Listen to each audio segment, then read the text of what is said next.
Kita semua tentu tidak asing dengan rokok dan bagaimana semua orang mengatakan bahwa merokok merupakan aktivitas yang tidak sehat. Tapi sebenarnya bagaimana sih rokok ini bisa mempengaruhi dan berbahaya bagi badan kita? Nah, kita bisa mulai dengan melihat kandungan berbahaya apa aja sih yang ada di dalam rokok. Pertama, nikotin. Nikotin adalah suatu zat yang bisa menimbulkan efek adiksi atau kecanduan, sehingga perokok sulit menghentikan kebiasaan merokok. Bahkan, nikotin adalah alasan kenapa mereka yang berniat berhenti merokok merasa tidak nyaman dan akhirnya kembali merokok. Hal ini dikarenakan mereka mengalami gejala putus nikotin. Selain nikotin, ada sekitar 7.000 bahan kimia lainnya yang terlibat dalam proses membakar satu batang rokok, di mana diantaranya ada beberapa yang akan menjadi aktif dan dapat merusak badan kita. Terlebih lagi, terdapat lebih dari 60 bahan kimia di antaranya yang diketahui dapat menyebabkan kanker. Kandungan kedua adalah tar. Tar dalam asap rokok mengandung berbagai bahan kimia karsinogen yang dapat memicu perkembangan sel kanker di tubuh.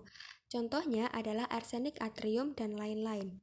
Tar ini sifatnya lengket dan berwarna coklat.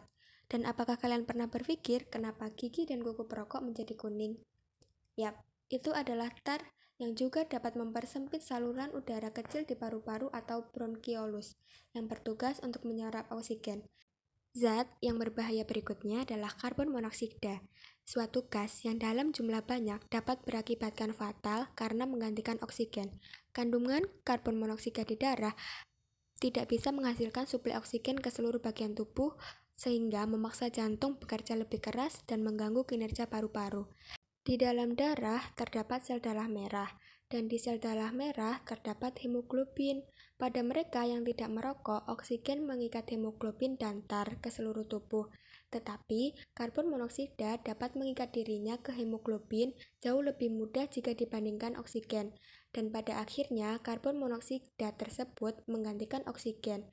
Memang, apa masalahnya sih jika oksigen diganti dengan karbon monoksida? Karbon monoksida membuat darah semakin kental, dan pada aktivitas fisik seperti berlari yang membutuhkan banyak suplai oksigen, organ-organ penting seperti jantung, otak, dan lain-lain jadi kebagian sedikit sekali oksigen, sehingga dapat berakibatkan fatal. Selain itu, terdapat suatu zat yang menambah hidrogen cyanida paru-paru kita biasanya mempunyai rambut kecil bernama silia yang membantu membuang zat-zat asing yang memasuki saluran pernafasan. Hidrogen cyanida menghalangi tubuh kita dalam melakukan proses tersebut dan membiarkan bahan-bahan kimia seperti hidrokarbon, nitrous oksida, organik asid, dan lain-lainnya yang ada di dalam rokok berkumpul di dalam paru-paru dan merusaknya. Nah, kemudian masalah apa aja sih yang bakal muncul bagi remaja yang menjadi perokok? Pertama, mengganggu prestasi belajar di sekolah. Rokok dapat menimbulkan kerusakan dan gangguan pada otak sehingga dapat mengganggu kinerja otak dan bisa berdampak pada penurunan prestasi dan nilai sekolah. Yang kedua, lebih sulit sembuh saat sakit. Hal ini dikarenakan rokok mempengaruhi sistem imun di dalam tubuh. Kemudian, kecanduan. Saat remaja memutuskan berhenti merokok, maka gejala penarikan seperti depresi, insomnia, mudah marah, dan masalah mentalnya bisa berdampak pada kinerja sekolah dan perilaku. Remaja yang merokok juga sering memiliki jerawat atau masalah kulit lainnya serta menimbulkan plak pada gigi. Masalah selanjutnya adalah perkembangan paru-paru bakal terganggu, seperti sesak nafas serta batuk yang terus-menerus dahak berlebihan. Lebih mudah terkena pilek berkali-kali. Bahan-bahan kimia pada rokok berpotensi merusak sel paru-paru yang kemudian bisa berubah menjadi sel kanker.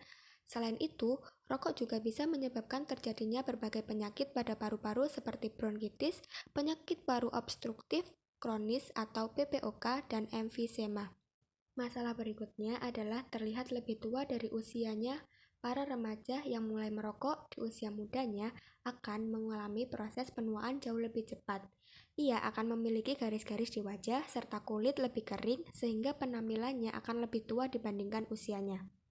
Selanjutnya, masalah pada organ reproduksi. Merokok bisa mengganggu sistem reproduksi dan kesuburan. Pada pria, merokok bisa menyebabkan gangguan ereksi dan mengurangi produksi sperma. Sementara, pada wanita, merokok dapat mengurangi tingkat kesuburan. Selain itu, resiko terkena kanker cervix pun lebih tinggi karena rokok mengurangi kemampuan alami tubuh dalam melawan infeksi HPV. Terakhir, gangguan kardiovaskuler. Remaja yang sering merokok, baik merokok secara aktif atau hanya menghirup asap rokok dari orang sekitarnya, beresiko lebih tinggi terkena penyakit kardiovaskuler, seperti penyakit jantung dan stroke.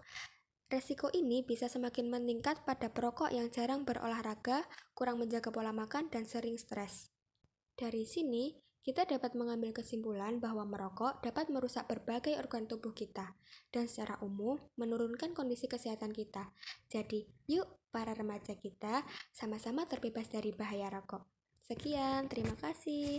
Annyeong.